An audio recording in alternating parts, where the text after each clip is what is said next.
Hey guys, good morning. Welcome back to our channel, the Eaton Squad. My name is Addie. So today's video is a bit different because I wanted to share with you guys my thoughts on how the Philippine government should do the arrival and quarantine protocol to inbound travelers to the Philippines, whether you're a foreign national, foreign tourist, fully vaccinated traveler, Filipino, balikbayan, dual citizens, and all that stuff. So I will share with you guys how they should do it. I know some of you will agree with me, and I know some of you will probably disagree with me. And that's okay because that is your opinion. So here is my opinion. Details coming right up.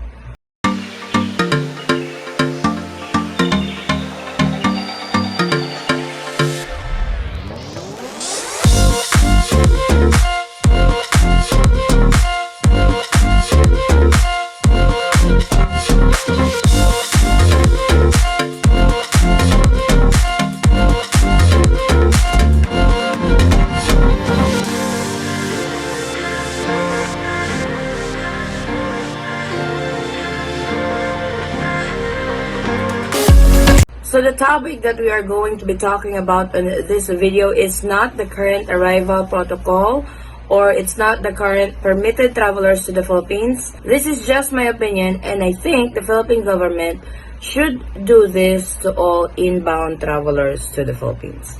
First of all, the Philippine government should remove the categorized travelers to the Philippines, because right now they are on categories that only Filipino citizens are allowed, foreign spouses, children, and parents are allowed, balikbayans, former Filipinos are allowed, foreign tourists are not allowed. They should abolish that because those travelers to the Philippines belong to inbound travelers to the Philippines, whether you are on this category and that category, because you are landing in the Philippines and you should not be categorized as Filipino, dual citizens, foreign nationals, foreign tourists, and all that.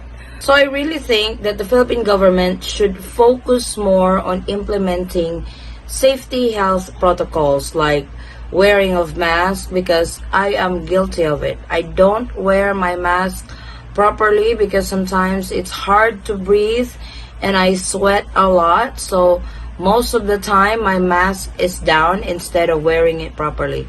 I think if they will start on that, then everybody should be following what's necessary on implementing a safety health protocol to everybody, because quarantine is useless if a traveler is not following the safety protocol to avoid COVID-19 from getting infected from somebody or you infect somebody.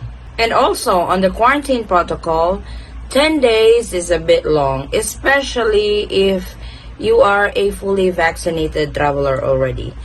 I am in favor of swab test upon arrival because you've been on the plane for several hours. If you are coming from the States, going to the Philippines, that takes 20 plus hours to fly to the Philippines, and you will be around different people who've been to different parts of the country. So swab test upon arrival is necessary, because if you have seen that one video, that one passenger who arrived in the Philippines and was even able to do grocery before he proceeded to his quarantine hotel, that is not good. So swab test upon arrival is necessary to all travelers to the Philippines, and when their negative swab test result, they can be sent home and continue home quarantine. The LGU should be more effective in monitoring those returning residents in their area. If they want to be more safe and want to be assured that this traveler is not positive of COVID-19, then they can do another swab testing on the 7th day.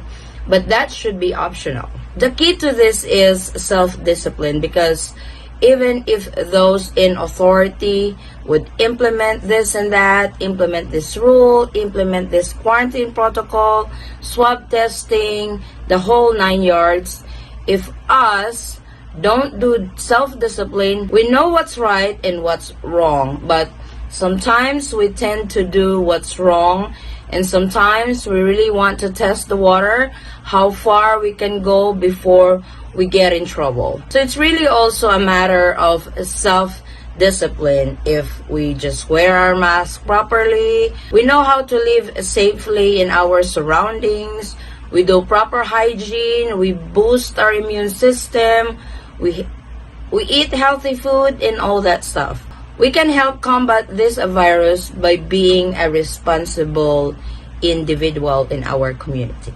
And to the Philippine government, I think they should focus more on how to live with this virus, the COVID-19, because this virus is going to be part of our lives for very long time. Just like the flu is always there every year. We get flu shots and all that. That's been around in our lives as long as I can remember it. And looks like COVID-19 is going to be like that as well. I think the Philippine government should focus more on how to live within the COVID-19 virus. I know they are trying their best to combat it. That's why we have the vaccines already. But I think they should start to focus more on how to move on with our lives with this virus in us, that this virus is going to be part of our lives for as long as we live, because this is not going anywhere. This virus is not going away tomorrow or next week or next year. This is going to be around for a long time. So I think that they should focus more on how to live our lives, on how to move on again, on how to boost the economy again in the Philippines with this virus in us on a daily basis. Because like I said, this is not going anywhere anytime soon. So instead of doing everything to control it, instead of doing everything to stop it, they are not going to succeed. Instead, they would make a way. Instead, they would make a plan on how they continue everybody's life with this virus on a daily basis. And if they do that, I think the Philippines will open up again to everybody. So I think I rest my case. So if you have the power to do arrival and quarantine protocols to all inbound travelers to the Philippines, when I say all, this is not categorized. This is to all travelers who wants to visit the Philippines again. How would you do it? How would you do the quarantine protocol? How would you do the arrival protocol in the Philippines if you have the authority to do the guidelines to all inbound travelers to the Philippines? I would like to know your opinion about it. I would like to know the ideas, especially to those who have already flown to the Philippines and have experienced all this chaos, hassle, expenses, and all that. If you were to do the arrival and quarantine protocol to all inbound travelers to the Philippines, how would you do it? Thank you so much, guys, for watching. If you find this video helpful, please give it a thumbs up and share it with your friends and family whom you know that can use this video as reference. If you are new to our channel, welcome. We do travel updates, and if you are not a subscriber yet, please consider subscribing, and don't forget to hit that notification bell so you will be notified on updates like this. And to our subscribers and new subscribers, thank you so much for the continued support and trust to our channel, the Eaton Squad. I hope to see you guys on our next travel update. Stay safe, stay healthy, and God bless everyone. Bye! Alright.